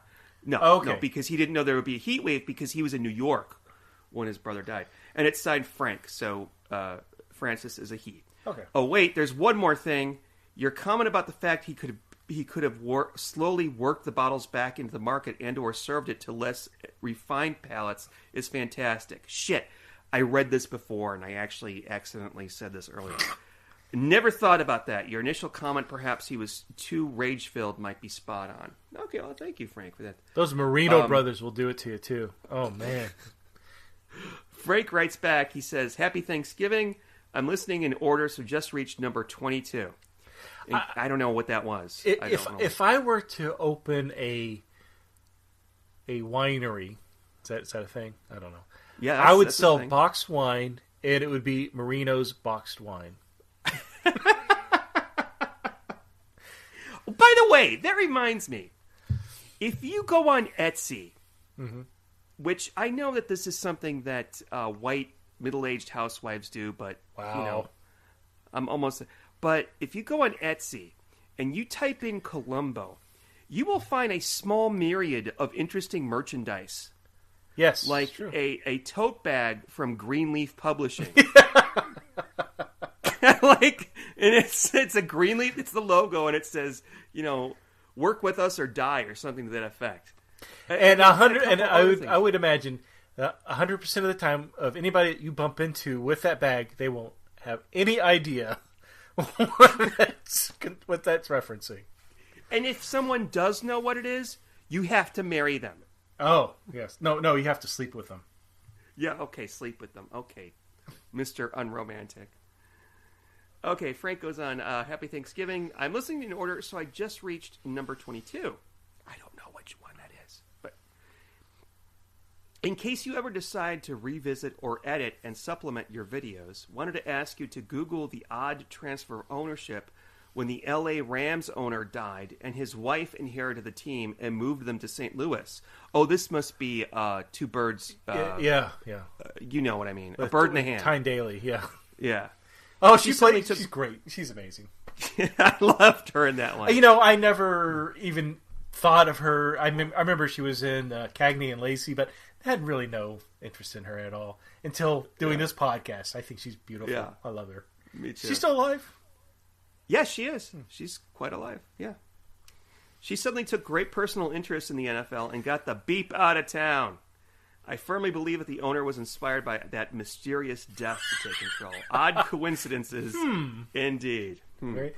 So, yeah, if you ever end up doing pictures, you should do a photo of the owner of the Rams. That'd be great. Okay, I love this next bit of feedback. This is from Caleb H., who initially listened to us back on the TARDIS Tavern. I do recall. He says, hello, Sean and Steve. By the way, Steve, You've got those old episodes of the TARDIS Tavern on a hard drive, right? Yeah. You could put those up on YouTube free of charge. I might think about that. Okay. He says, hello, Sean and Steve. This is probably going to be a long one. Sorry, fellas. That's what she said. Sorry. Okay. But to start, just some brief comments on An Old-Fashioned Murder. You remember that one? With Joyce Van Patten and she shoots her brother and the security guard. Oh yes, the museum. Yeah. I really came away loving this one, and in particular Joyce Van Patten as the spinster killer. Mm-hmm. I had some real sympathy for her sad, quite put upon character, and thought she played it very well. I also loved the chemistry she had with Columbo here, and I must say I thought she was a very attractive woman. She is. Honestly, to the point that I found it a little hard to believe she was struggling for male attention. I mean, if I was alive in the 1970s and also a character in Columbo, I definitely take a couple tours of that museum. Take from that what you will. So he's not talking about the museum. He's anyway. Okay. Oh, this is this. So Caleb actually emailed us before, and he said that we should talk about Murder by Death, which, by the way, by the time. Yeah, and by the way, by the time this comes out, I did an episode with the folks from the podcast PDAIS, also known as Professor Dave's Ark in Space, about Murder by Death. So yeah, you can look for that wherever you find podcasts. Okay, he says, and the Murder by Death double recommendation. I absolutely was not that person who left the iTunes suggestion, but I appreciate that we were on the same wavelength here. It's funny. I thought of this is Sean talking. I thought of Murder by Death while watching this episode because Columbo says "dummy" several times because of the straw dummy, and that reminds me of the joke in Murder by Death where someone goes, oh, "It's a mannequin," and he goes, "No, it's a dummy." I forgot that line. I think that should only bolster the suggestion as something you guys should consider, as clearly there is a massive outcry for this bonus podcast to be released. Potentially your highest downloaded episode yet. It's possible. Only one way to find out. And I love that movie so much. I was introduced. I don't know if we discussed this or if it's even on the cutting room floor, but you introduced me to that movie, and I loved it so much. I ended up buying the limited release of the Blu-ray for it. I think it was Shout Studios. I think that's the. Yeah, they'll do limited runs of. Oh, they are proof that people will still buy Blu-rays because they're still coming out with great movies like that. But they didn't have... Moose! Sorry. Oh, cow on wall. Moose! Sorry. I like her. I really like her. Oh, and just briefly on the TARDIS Tavern... If Steve doesn't have the inclination to post them to YouTube or perhaps Dailymotion, I wouldn't mind doing so, as I think it's a tragedy the shows are no longer available, especially for Columbo Confab fans who didn't get a chance to check it out. Okay, Steve, there has been some curious folks on Twitter, of which you've spent 10 minutes on in the last year, that have asked me about that podcast, and yeah. The only downside is quite a bit of the copyrighted music that Steve included would probably have to go, particularly. Oh my God! Did I use a lot of what music did I use? I don't know. I never listened to it. I just like you never listened to this. You know what? Because I've already heard it at this point, right? If you upload a video or anything to YouTube and it has music that is copyrighted, it will automatically reject the upload within minutes, because I did it with the 1001 Movies podcast, music? and apparently Cheech and Chong went way out of their way to copyright that song that's in their movie or whoever the. But what? Oh my God! Oh yes, but I'm wondering what music I used in the tavern. I don't recall. I thought it was all independently produced music. Oh yeah. Okay, he's talking about the. That's right. God, it's been forever since we've done one. I think 2 years now. Yeah. Yeah, I would pull music from fan music of the theme song, but I don't think you need. I don't think that would be pulled. Yeah, it's nothing like that was produced by Sony or Columbia or anything like that. Or whatever record studios there are now. I don't know. Or those Disney fucks. Oh wow. Okay. Yeah, no, those people are vampires. Let's play a word game. No, wait. Quite a bit of the copyrighted music that Steve included would probably have to go, particularly the classic TV themes he used during the first quote-unquote traveling period of the show. Remember that? We would travel from one place to another. Yes, I forgot. Matthew Waterhouse. Those were fun. See, the Columbo people are listeners. They're like, I have no fucking idea what they're talking about. And the next episode. Which, by the way... Oh, this is interesting. Which, by the way, introduced me to the theme to Taxi, which is still one of my absolute favorite TV themes. Oh, that's right. I would pull from I can't recall the exact shows, but it was The Odd Couple. I did. Was Taxi one of them? It must have been. Maybe there was one episode where we were in a taxi, so you used that music. I didn't know you did Welcome that. Back, Carter. Did I use that? Something like that. Yeah. Yeah. By the way, Taxi is on Amazon Prime right now, although not all episodes are on there. But That was a good show. And lastly, Sean, this is my favorite part. This is my favorite part of the email right here. Lastly, Sean, because you asked, I had seen a little bit of Columbo here or there over the years, but never had much interest in it until you guys started this podcast. I know how you feel. Then I picked up the DVD set and I fell in love with the show. So I very much have you guys to thank for that. But anyway, this has gone on far too long. Happy drinking, fellas, and as always, looking forward to the next one. Cheers. Well, thank you, Caleb.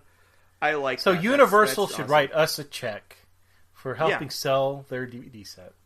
Exactly. Fuck Universal, too, and Disney. Okay, well, that's part I wanted to kind of stream into news you could use. Wait, no, there's a little bit more email. There's a little bit more. Okay, I'm sorry. Okay. Ladies and gentlemen, I have no idea what Sean is looking at, so go ahead. This is from Julia.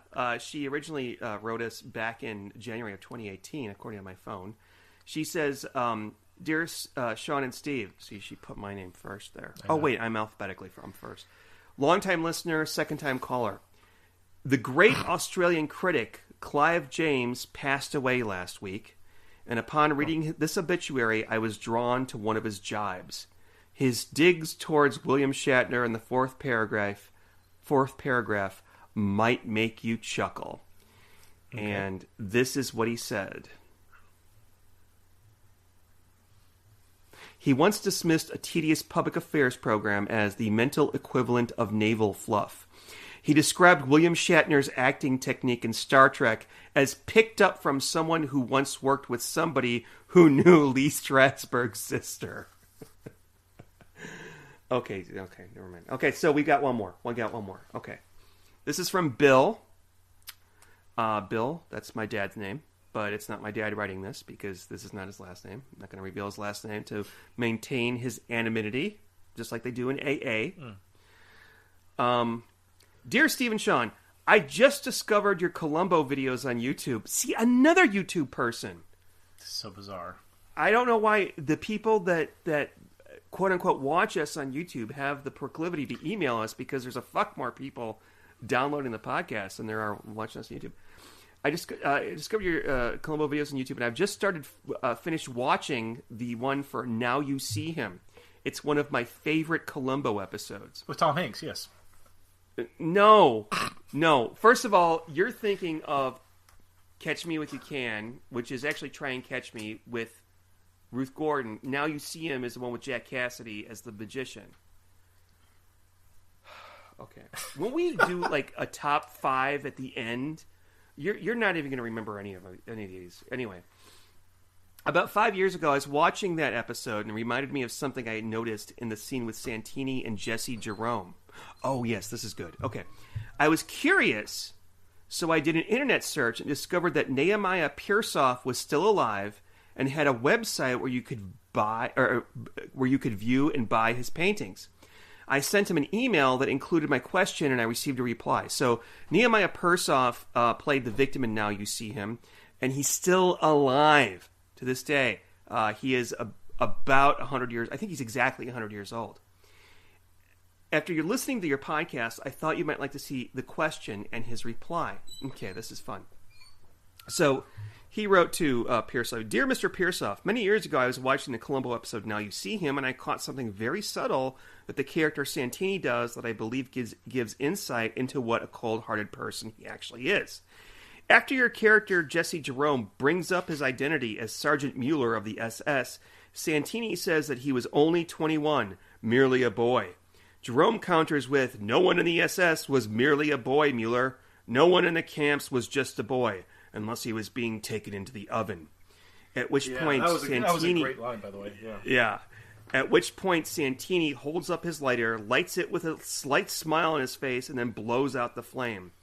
It seemed like a very subtle reference to Jerome's comment about boys being taken into the oven at the concentration camps, as though he was mocking the comment about the oven or possibly showing that lighting the ovens was one of the things he did, and did so willingly and without conscience. It gave off a creepy vibe. That about the character. is wow. Yeah, that's actually a very good point and very insightful. And yeah, well, Jack Cassidy. I mean, I could see him ad-libbing that into that scene too. Yeah, and also very ironic because he also died from burning himself. Yeah, that's right. Yeah. Lighting a cigarette in bed. Okay. Naomi Pearsoff replied, "Dear Bill, I'm terribly sorry, but I remember very little of that episode. As to your question, my guess is that it was probably in the script. It seems too elaborate a piece of business for Jack to have improvised, and I doubt that the director thought of it. That's my guess, and I'm probably right. With best wishes, sincerely, Nehemiah." Wow, that's great. And then Bill writes on, by the way, in the scene with Columbo at the locksmith, he mentions to Sergeant Wilson that the locksmith, Mr. Lassiter, was the one who had installed the lock for Jerome's office, which would explain why he went to him to see if it were possible to duplicate the same locking mechanism in a pair of handcuffs. Mm-hmm. I think we discussed that when we did the episode. But yeah. Thank you for your time, and I'm looking forward to viewing the rest of your videos. Sincerely, Bill. Well, thank you, Bill. That was very sweet of you. All of you. Yes. Who have written in nice things about us. And actually listen. And listen to the shit and enlarge our egos, which grow bigger as our penises grow smaller. Or our livers, I was thinking. But okay. Yeah, our livers. Maybe our livers grow larger? I don't know. They get larger or smaller? I don't know. All right. So any more feedback tonight, Sean? No! Let's talk about news. It's an extremely long episode, by the way. It is. That's okay. Because we're having a good time. Off. By the way, folks, if you don't know this, but the reason it took so long for us to bring you this season of the podcast was because Steve and I haven't recorded in like 3 or 4 weeks. Yeah. Mostly because of me, because of work and shit like that. So you bastard. Yeah. Carry on. Well, no, I mean it happens every end of year. With Thanksgiving, we have a limited amount of time because you're traveling. I'm traveling or have family coming in. You've got family coming in. So it's kind of hard to, November and December, I think, typically are the hardest months for us. But anyways, enough of that BS. So I like it that to a certain degree, I don't like it when my phone remembers what I've been looking at, like porn. But there's certain times where it will recommend a news story to me because I've been looking at something, whatever, and it'll say, "Oh, you'll like this story." So I get a lot of Star Wars, I get a lot of Doctor Who, I get a lot of Columbo when it comes, and it's very rare. But I did get one. I did get one about 2 days ago. I'm like, "Oh, we're recording in 2 days. I've got to bring it up." So, as you probably know, Sean, and most of Columbo fans, that there's been a lawsuit between the two creators. I can't think of their names. Oh, yes. They've sued Universal because Universal didn't pay them. I don't know. It wasn't a lawsuit between the two creators, but their family, their estate sued Universal. Oh, okay. I thought it was the two creators.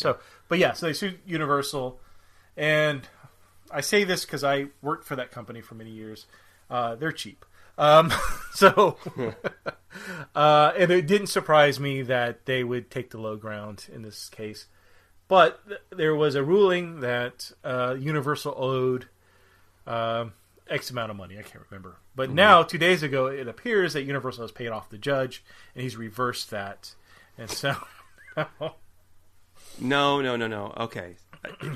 Keep on going. That's it. Go on. What do you... Okay, so I actually read into this, and I think it was $70 million that the... Sounds about right. Link and the family members of Levison were given.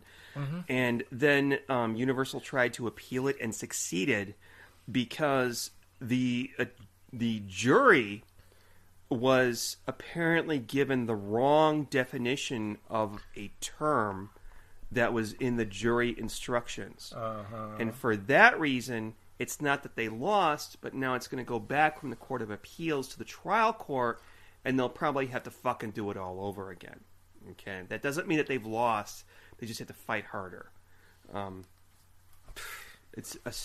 I can't remember the word that it was a really stupid word, like script plays or radio plays, movies. Yeah, that sounds like a reason to... Yeah. So it was a loophole, a little legal loophole, and that assumed that the jury was too stupid to give a perfect verdict. So now they're going to have it tried again. Wow. Unless it settles. Yeah. Universal must have offered them like park tickets or something for. Go on the Jaws ride. Well, go on the Harry Potter ride that we have. That Harry Potter ride that I went on a couple of years ago. That was probably the best ride I've ever been Actually, on. I hear that is pretty cool. Yeah, it is. It is really fucking good. I don't do the roller coasters like what they had like a fucking Hulk thing or something. No, I'm not gonna give myself a heart attack. But that Harry Potter ride was awesome. Cool. Okay, I have a bit of news, a little bit older than yours. But Stephen Moffat of Doctor Who fame. This is not a Doctor Who podcast, so this is not a Doctor Who podcast. I have to say this. For those of you who... yes. Yes. I have to bring this up because this fascinates me. This was fascinating, actually. It kind of goes into what-if territory because, as you know, not only did Stephen Moffat work on Doctor Who, but he also worked on Sherlock. Yes. And now he's working on Dracula. He's now working on Dracula, and in both cases, he started brilliantly and just sort of... Well, he likes to take classic properties and ruin them. Go on. Yeah. And, the first two episodes are great. Yeah. And then it just turns to shit. Yeah. So, apparently he told somebody, and forgive me, folks, I think it was the Radio Times, maybe not. That's research. We don't do this here on the Columbo Confab podcast, but he told somebody that he actually actively looked into doing Columbo, about redoing Columbo. He contacted Universal to see if they would be willing to. And it wasn't possible to do for reasons that he didn't say, possibly legal or financial. And I'm going to be totally honest. Yeah. If I had two buttons in front of me, let him do it, don't let him do it, I would press the let him do it button. Oh, no. Or not, I would press the let him... You wouldn't? No. Oh, no. Mm-mm. I don't want him anywhere near any of my favorite shows. I'm really curious. I'd rather have Columbo. What we had, the classics, than him reinvent. Well, go on. I mean, you're going to say what he's going to do. What caused the stir that everybody freaked out about. Yeah, it would be him, and he'd probably bring Mark Gatiss in. And he'd absolutely bring Stephen Fry in because Columbo, at least at one time, was Stephen Fry's favorite show. And I don't know if they would Englishify it. Mm-mm. If they did, I wouldn't care. But as long as they maintained... And he also called Columbo... Oh, God. He called him a... it wasn't a manipulator, and it wasn't a sociopath, but it was something else that I didn't agree with. He basically more or less called Columbo like a way too devious... shit, I'm so sorry. I know what you mean. Yeah, he's smarter than he looks. And which is true, but he used a word that I did not necessarily agree with, and it was very, very close to sociopath. And I can't remember what that word was. Oh, I know what it is. He's a sadist. He called Columbo a sadist. To me, that's a different meaning than being manipulative. And I can't get that word out. Yeah, I think manipulative would be a better word. Yeah. I wouldn't call Columbo a sadist. He is in some episodes, but I hate that I'm going to bring this up again for the second time in this episode. But when I think of a sadist, I think of S&M. So me too. Yeah. And obviously, he wouldn't literally make Columbo a S&M sadist. You know what? Yes, he would.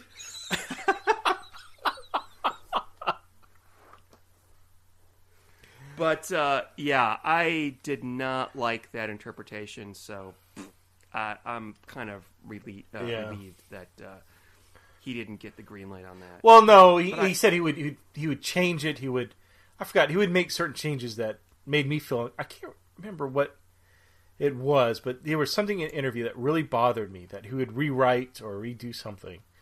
And I'm like, no, that's not Columbo at all. But...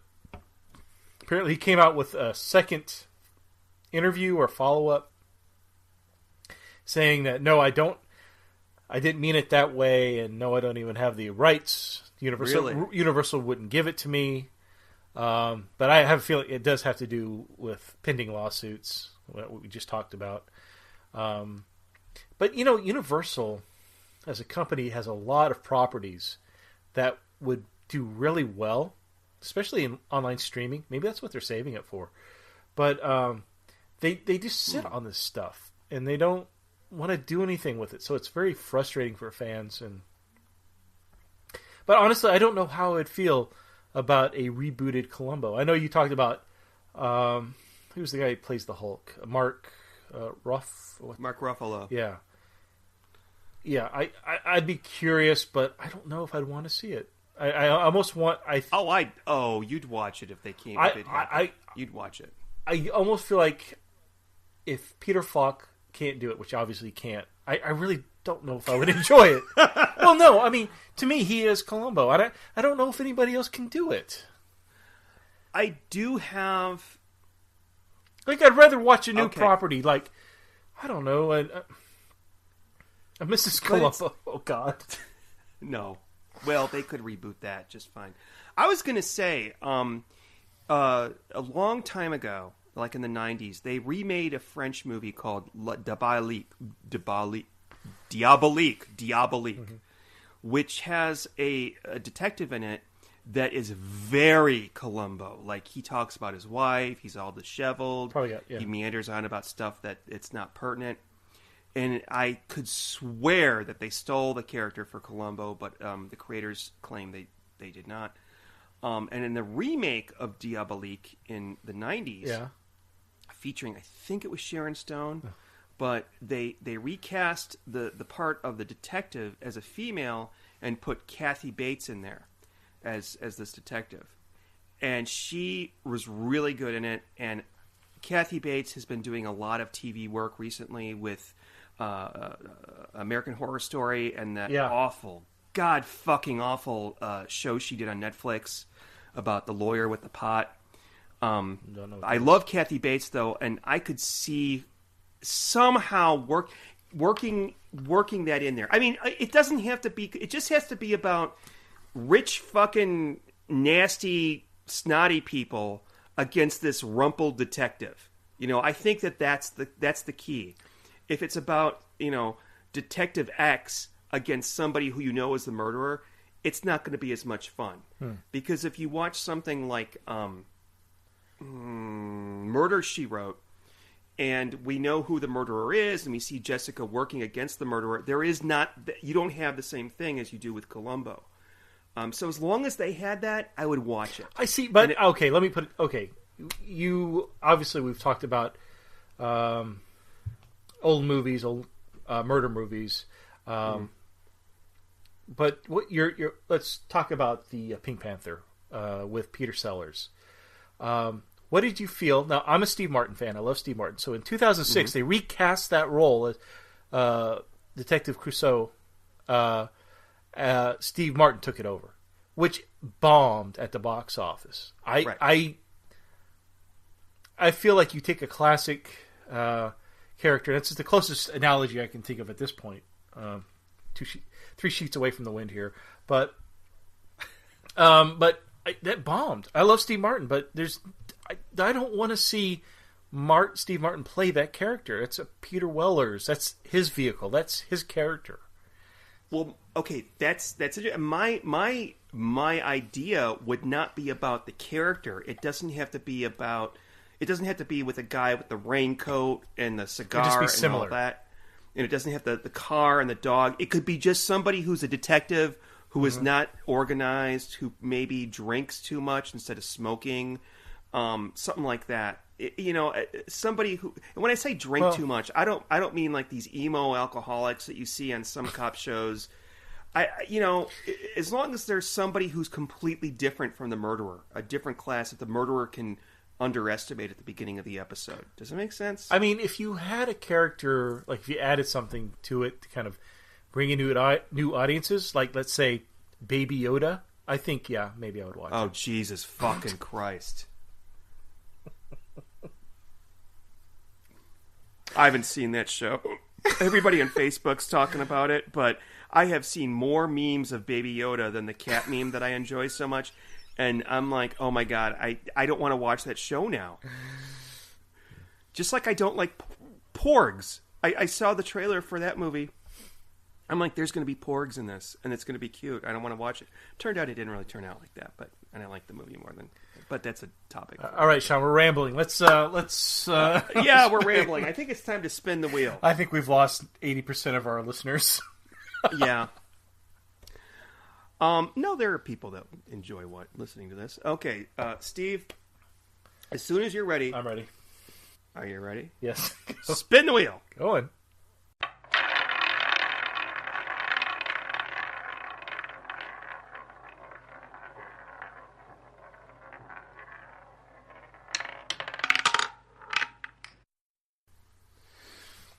We are going to watch next episode. We're going to watch Requiem for a Falling Star, starring Ann Baxter as a former movie star, not unlike Janet Leigh. Oh yes, okay.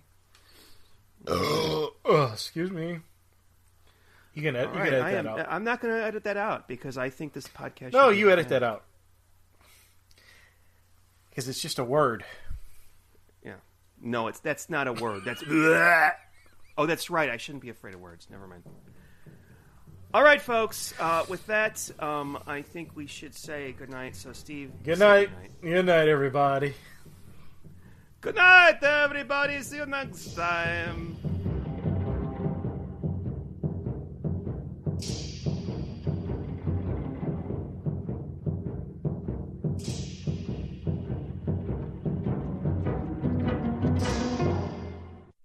Thank you for listening to the Columbo Confab podcast. To email us with a comment or question, write to columboconfab@gmail.com. Follow us on Twitter @columboconfab, and look for us on Facebook. If you're enjoying the show, please leave us some happy reviews on iTunes. I love clues. And the Oscar goes to... And the Oscar goes to... And the Oscar goes to... And the Oscar goes to...